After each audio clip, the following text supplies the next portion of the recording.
Welcome to Undressing Intimacy, where we cut through the bullshit Greggy, so we can get naked. you can't say that. Why not? How would you say it then? Well, maybe more like, welcome to Undressing Intimacy, where we undress emotionally so we can undress physically. That's exactly what I said. Not sure what the problem is.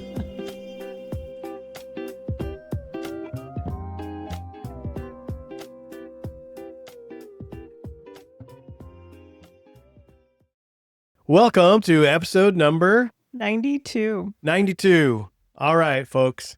We are excited today because we're going to talk about something that can be controversial. Oh, no, not that. But before we do, we want to remind you to please come join us in our group coaching. We have truly, thoroughly enjoyed these. We have a group of people that really can have honest conversations, and it's really fun to do. And not only that, we're starting to build out this great library of resources for y'all that have worksheets and videos that can help go through all these topics. Even when you jump in the middle of them, we'll continue to have great topics. You can always go back to the other one. So please go up on laneforlifecoaching.com. I'll put a link in this podcast also where you can sign up for our group coaching.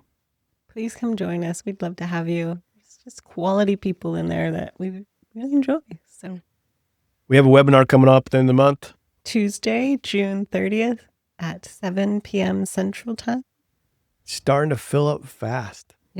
We'll be talking about faded intimacy, why it fades in marriage, and what happens when you start to feel like roommates and how to work out of that. It's an hour of your life that can really change your life. So go. You're willing to sit and listen to us every 45 minutes or so every week. Just spend an hour with us. Yeah, you can even ask questions. Be there. Yep. I'll put a link in there too, so you can go sign up for that webinar coming up. There's room for everyone. I really hate when like marketers or podcasters say the doors are closing. Like there are no doors. So they're open until the moment the webinar starts. So come join us. Well, now you made me look back because I said they're filling up fast. They are filling up fast. That's great. But there's still room for you. So come join us. But I don't know. I don't like that false sense of urgency as if there really are doors. There's no doors. So they're open. So come There's join room us. for all y'all. So come join us. All right. If you listen to us for any period of time, you know the history that we've come from and that we both very much grew up into what we like to call a purity culture with a lot of emphasis on sexual behavior and what it should and shouldn't look like. Modesty. In all these Sexuality. conversations, they have caused some difficult problems in our marriage relationship. And so we want to talk today a little bit about, Not just ours. we've seen hundreds of them that have, we've probably coached hundreds of couples that have been in the same position. We want to talk a little bit about why we think that happens, what can happen with the purity culture, and how we can not just dismiss the culture altogether and throw away anything good that came from learning good behaviors, but how we can learn to be solid in ourselves so that we can move forward in this purity culture and have an intimate relationship. So I think purity culture tends to come from an anxious or fear-based standpoint.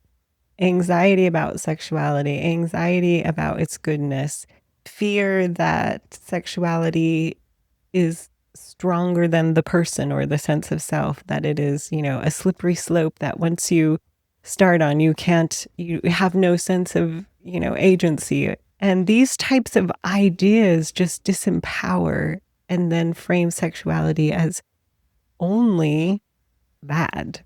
And then you add in lots of rules. Don't wear this, don't do this, don't touch this, don't. And those rules then become internalized, and that becomes the framing of sexuality, is just rules. I mean, I think back in my age, and I've had some ahas about it as I put things together. I even wrote a book. Well, it wasn't a book. It was called a manifesto because it was kind of short. But I really dug deep one day thinking about how I was raised and what impact that had on me. as far as my sexuality. And I think for me, in the culture I was raised in, there was this dissonance between what my body was doing and my emotions and the things I was feeling and what I was being told was right and wrong and what was good and bad. And ultimately, what that caused me to do is be full of shame, right? Because here I had these natural tendencies to want to be curious and understand what's going on, but I was told that I was something wrong with me and that I was a sexual deviant because of it. And I don't know if no one ever came to me and said, you are a sexual deviant, but we're really good at reading between the lines and taking things out of them. And our minds are like, okay, you said that this is not holy and impure and God doesn't want you to do it. So if you're anywhere having these thoughts or feelings, then you're not holy or pure. And I extracted that totally on myself. And there was often, at least in our religious background, and it could be different. There are different faiths and different backgrounds where this is slightly different, but it was also related to worthiness. There was a direct tie, especially having regular interviews called worthiness interviews. And so any of these things that came up weren't only shame, but they were also directly attached to worthiness. Yeah. Talk about confusing as heck. Yeah. You're a child of God. So you have great worth, but yet if you don't do these 5 things, you're worthless. Or you do these 3 things, you're worthless. And yet, in defense, sexuality can be harmful. It can cause great harm. It can also be transcendently powerful. I think there is the whole range of sexuality. And while we are still developing into a sense of self, it is helpful to have guidelines and frameworks to help protect developing adolescents and teens. And so it's not that I am saying it's a free for all, anything goes, and let's just be, everything is acceptable and okay. It's a different idea that let's help the idea of sexuality in its goodness be developed. And also with the framing of, and yet you aren't quite there yet to be able to fully engage in it. Like you are developing towards it. And this is something that has the power to be so good, but requires some development to get there. How do you think that would work in a young person's mind? I would have loved to know that, okay, this is natural, some things that are going to go on and you're going to have these emotions and feelings and you are going to struggle to deal with them because you're not quite grown up enough to deal with them. But hey, by the way, you're not broken. No, I think it would be very helpful if we said, you're going to feel aroused. You're going to you're going to have these experiences in your body. You're going to have these thoughts come in your mind. They're absolutely normal. Nothing has gone wrong. And yet you aren't quite ready to act upon them. There is still development that needs to happen emotionally and socially and in your brain to prepare for the relationship, but your body is starting that preparation. In the same way, a woman starts to cycle far before we generally have children, right? And it's the body preparing. At that first cycle, I would hope that these young girls aren't launching into birth. There's still a lot of development that needs to happen. And so I think it's a similar framing. Your body is starting to develop. It's a good development and it's a development that can really support you, but it's also in development. And while you're developing, we're going to help you by supporting you so that when you are an adult, you can fully enjoy this. Yeah, it's probably worthwhile going back and talking about the 3 stages of development we talk about. There's lots of stages of development and people put it in different ways. We like to talk about it in 3 different ways. The first stage of development is literally how we all start out, where we don't know right or wrong because we're brand new in this world.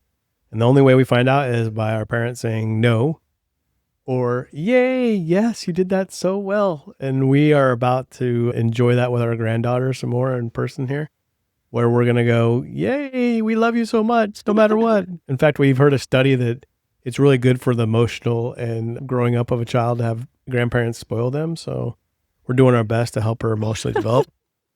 Through lots of spoiling. Lots of spoiling. But that is really the only way to learn. Right. That there is a good and there's a bad. And a lot of it's to help you survive. Yes. Don't jump off that cliff. Don't touch that hot stove. Right. Don't put your finger in that socket. Right. And so I think it is okay to start out as sexual teaching with young children, young adolescents, saying there is goodness in your sexuality and your body is going to start changing and developing, and there will be goodness in it. And there will also be some things that you won't do yet, right? It's a not yet, but also you're preparing. So that's the first stage of development. And then we grow up a little bit and realize there's people other than our parents out there and they have some opinions and we have some impact on them. And so we look for a broader social base to look for our goods and wrongs or our value if we're doing something right or wrong. We look to our friends. We look to church. We look to church leaders, things like that to get the set of what is right and what's wrong. Look to social rules, the social norms, social guidelines, which again is a good thing. We're parts of families, we're parts of teams, we're parts of communities, and we need to learn how to be in them and to be functional members of them. And that's the goodness in this. And so in that framing, sexuality is like, here's the types of ways that we can use our sexuality for goodness. We don't want to be harming others with it. We don't want to be exposing others. There must be consent. And this is great in the context of marriage. You're giving guidelines, but not because you want this, you're shameful. It's a very fine line, but that's the next stage of how we develop. And a lot of people never leave this stage. Right. They spend their whole life. And I think this is where the concern is we ourselves, as we started delving into what was a true intimate relationship, we're in this mind frame. Because we were still looking to an outside source to say, is this okay? Is this right? Is this wrong? Is this position okay? Is this fantasy okay? What's okay in the context of marriage? And again, that's in the first and second stage when you're looking to something outside of you. And there is room for there to be context and rules as we are developing. Yes, I'm not saying this is a free-for-all and we should just set our children and young adults free without giving them helpful understanding about their sexuality and about its capacity to be amazing and to also harm others when they're extracted or non-consensual or when we're not actually ready for the depth of what sexuality offers.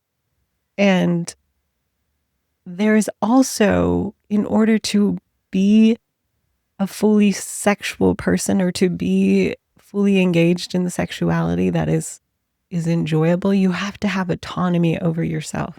You have to have autonomy over your body, autonomy over your desires. There has to be that sense of self. You can't be looking outside to others in order to be fully present in a sexual engagement. So once you're married and you are in this sexual context, it really is full ownership of you. And I think that ownership can grow through your teens and your adolescence, like learning to love your body, learning to appreciate its capacity, learning to see its goodness, learning to enjoy pleasure, learning to see that some pleasures can be enjoyed now and some can be enjoyed later.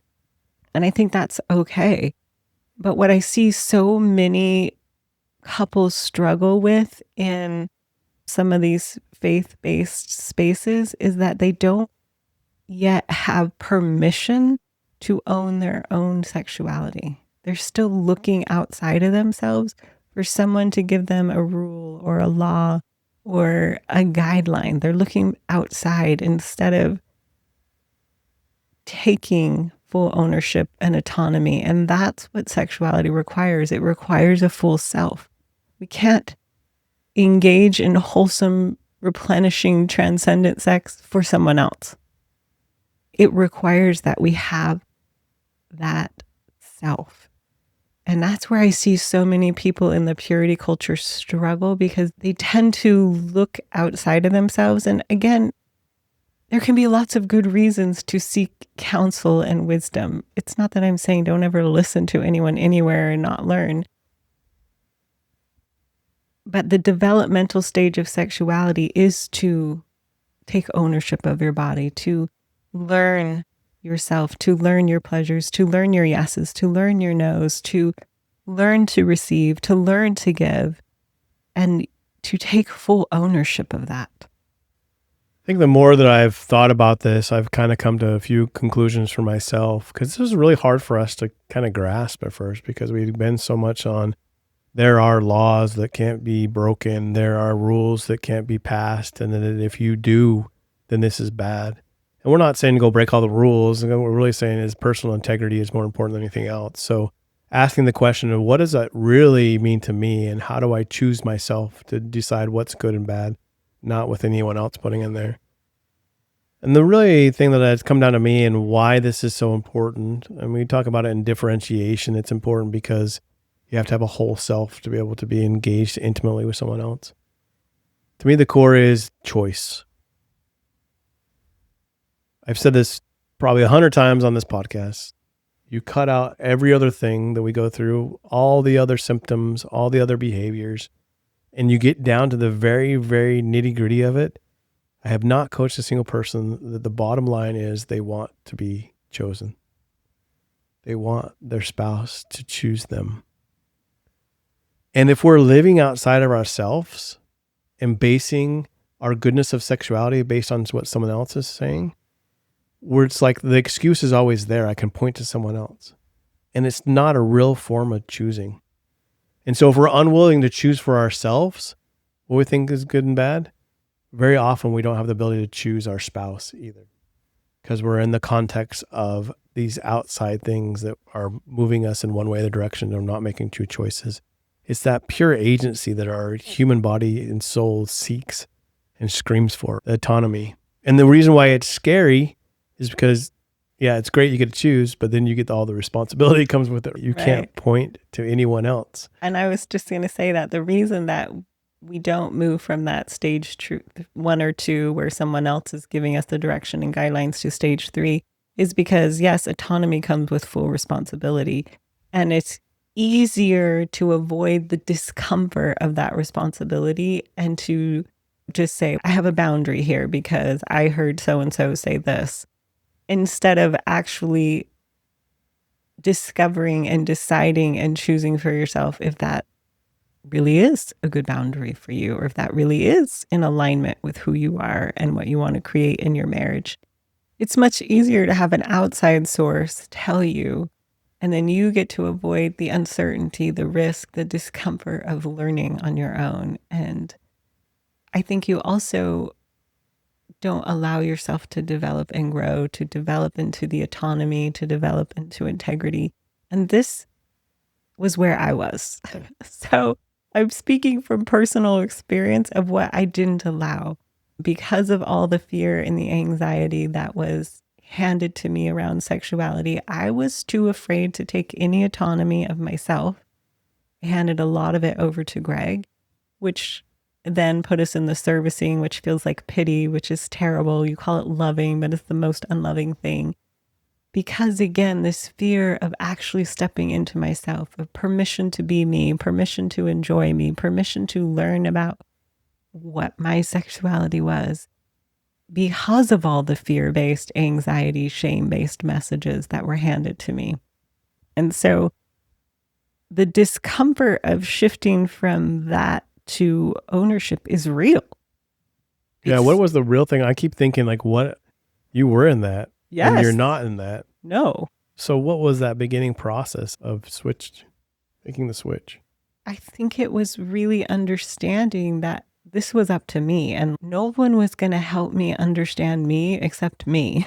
No one was going to help me learn to love myself, my body, to figure out my desires except me. I couldn't outsource this to anyone else.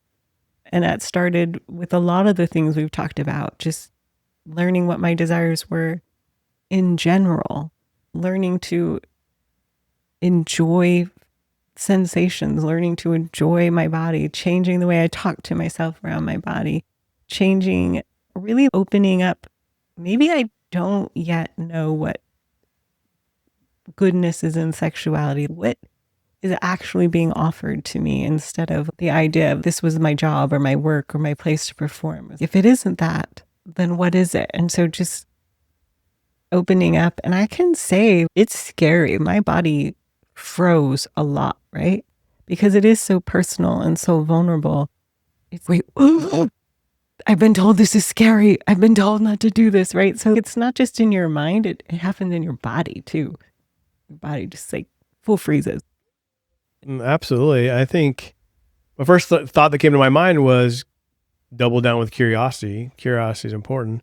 But in this sense, we've been told that curiosity was bad. Right. Don't go looking, don't go find. And if you do, then you'll be on that slippery slope. And even just the idea, and I think it was Dr. Jennifer Finlayson Fife who planted this idea, that your sexuality is not stronger than you. It doesn't override you. It doesn't override you. You are an agent of choice. This is a part of you. And as you learn to integrate it, it becomes a very important part of you. And so just that idea that I don't need to be afraid of this. There might be something really valuable being offered to me here. And what do I want then? Yeah, for some reason, she talked about this and it really struck home. In every other part of our lives, we feel like we can try things and decide for ourselves if this is really good. Hey, I'm going to eat that food. I don't like it. That's fine. Or I'm going to do this. I'm going to go jogging. I love jogging, or I hate jogging. Every other part of our life, we feel that way. But in this part of our life, we feel confined that if we try something, that we'll never be able to stop it. Like it's overwhelming and it controls us. It would overpower us. And just that flip, like, no. Like we can stop. And I'll be honest, really on the other side is someone who was way more curious about my sexuality and willing to explore and not having so much of those boundaries. I had to overcome that whole, shamefulness part of it. But once I overcame that, it was so much more helpful when you started taking ownership of yourself. That didn't mean everything became a yes. Or Right. it didn't even mean let's try it. There were still boundaries that were like, hell knows. But it wasn't because someone else had told you it was a hell no. You could literally put around the reason why.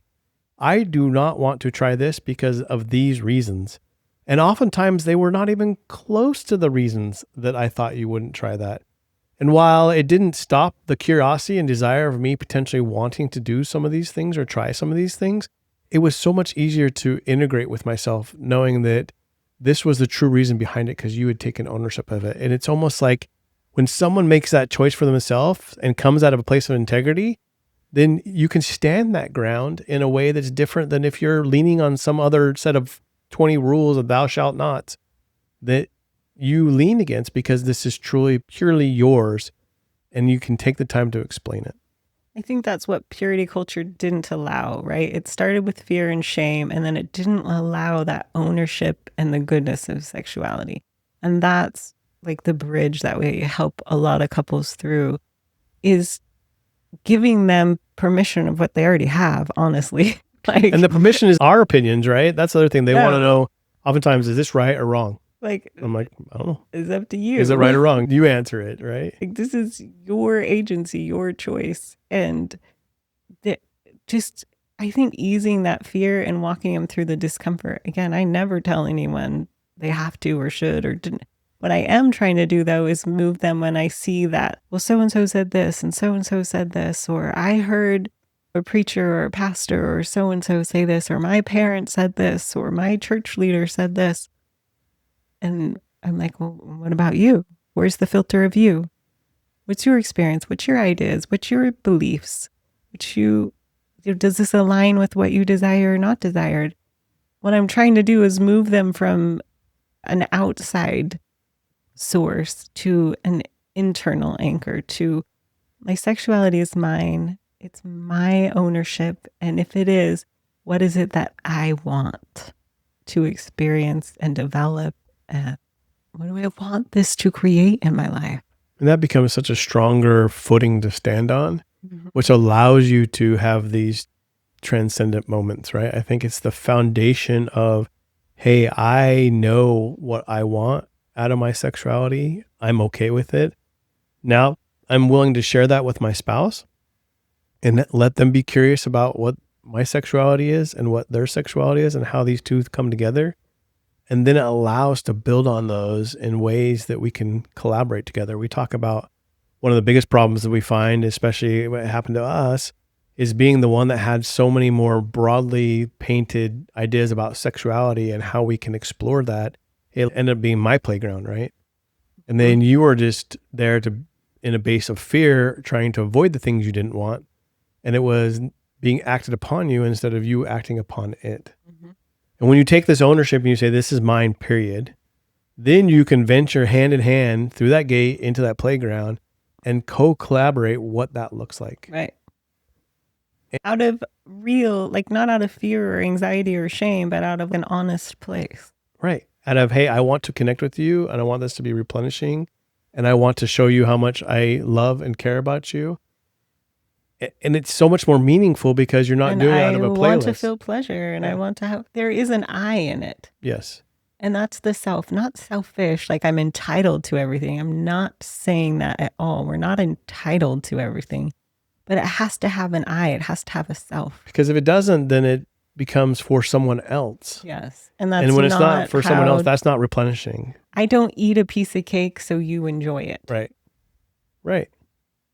I eat the piece of cake because I want it and it tastes good and I want to enjoy it. And you could say, I want this piece of cake today. And tomorrow you could say, I don't feel like cake.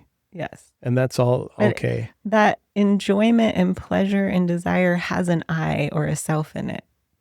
And that's what's missing when we're looking out towards something else.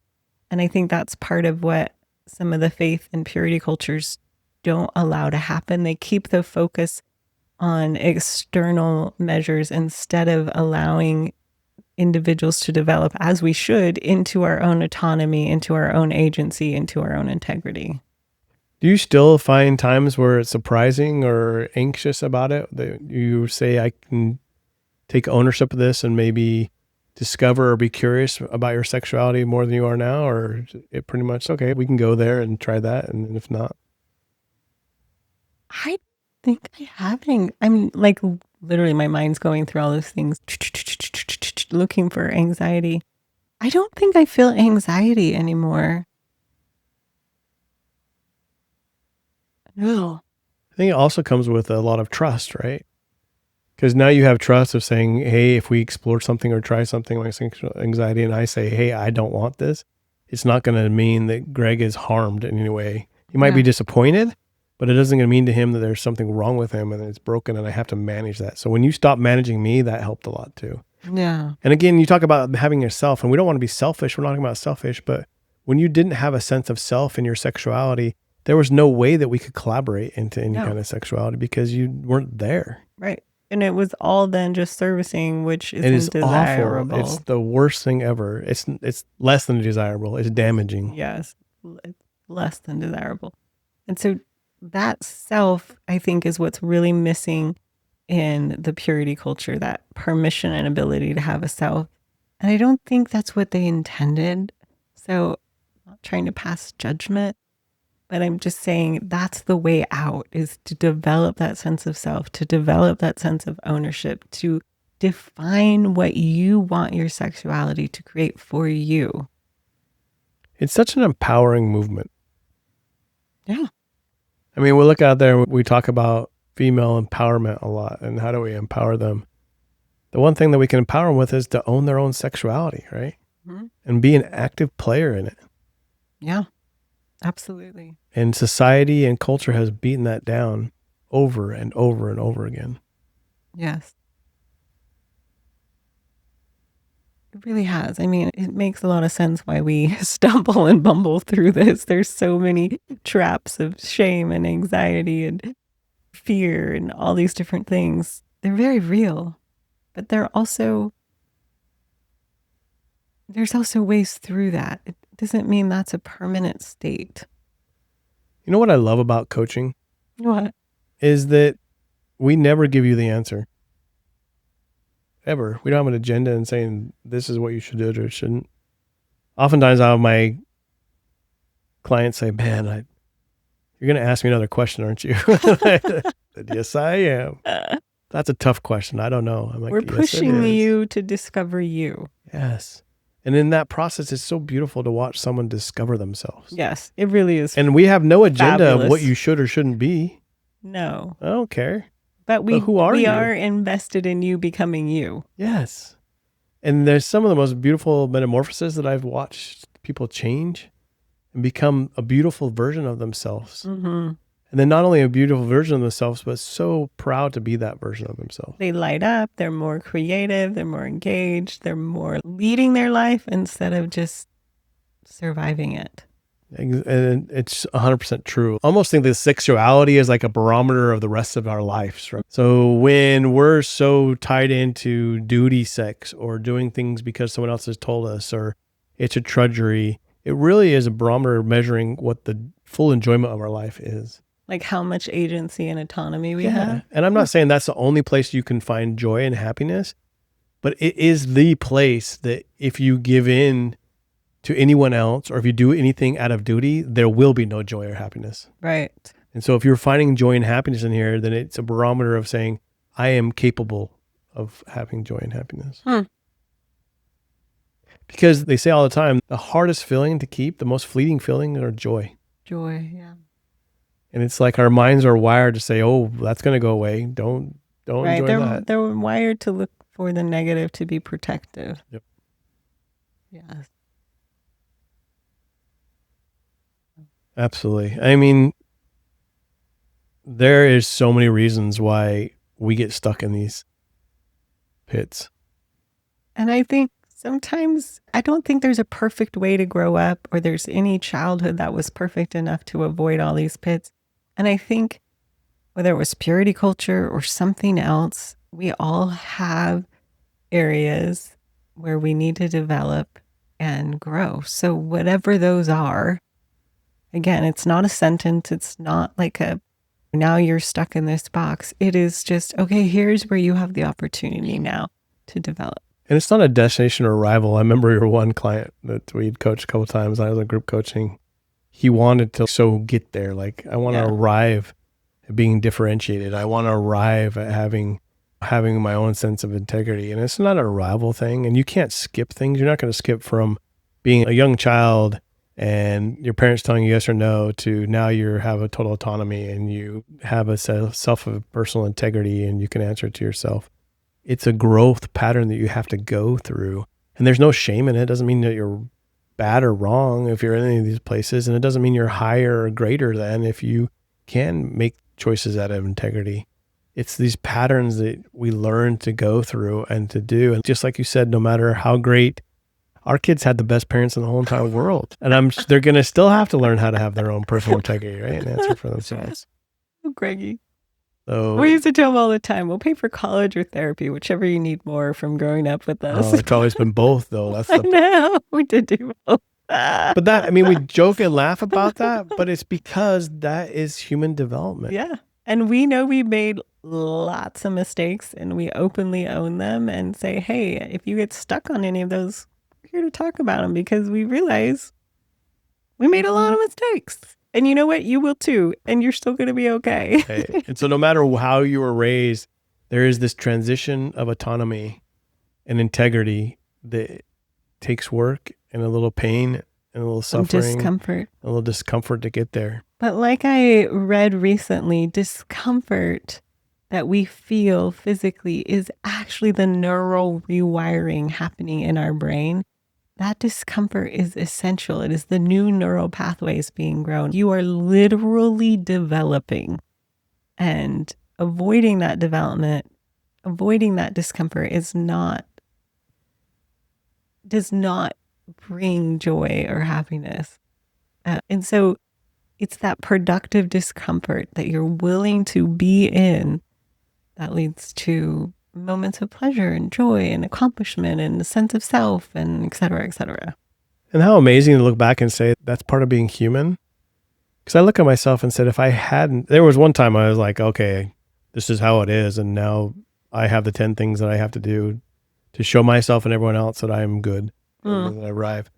But now that I look back at it, it's like, what a blessing it is that I could change and can grow and I can have different viewpoints and I can think of things differently and that I can go back and say, yeah, maybe I didn't get that quite right. And this is how I want to do it. It's so much more freeing to be human. Yeah. I don't know why I spend so much time trying to take humanity out of ourselves. Or be perfect or be flawless. Or man, be we like spend so much effort and time trying to mistakes or without failures. Yeah. It's crazy. So no matter where you're at, you're going to be challenged with learning what is your own personal integrity and how you choose out of it. And even when you learn what it is and choose it, you F it up and choose the wrong thing. And sometimes you go back to the easy way, which is falling back onto someone else's outward opinion or things that you should do to measure your own goodness. And it happens all the time. And we get to grow and learn. And it's like our good friend Kim Job talked about, like that's just part of life. It's not meaning we made a mistake. It means we're human and we get to learn some more. And that's amazing. Thank heaven for that. And when you can do that in the context of being a couple, there's nothing greater, because the kindness and love that goes to allowing the other person to grow is fabulous. That's true, intimate love, pure love, I think, of saying, yes, I see you as a human and I see that you're wonderful and flawed and that you're trying, and some days you fall short, and that's amazing. And sometimes that impacts me and it hurts, but in the end, I want to be with you because that's what I want. Mm-hmm. And it has an I in there, right? Yeah, that's what I want. That's what I choose. Because I'm choosing you. That's the only way to truly choose you. And Jennifer Finlayson 5 talks a lot about how we talk about we want intimacy, but we don't really want it because it's hard.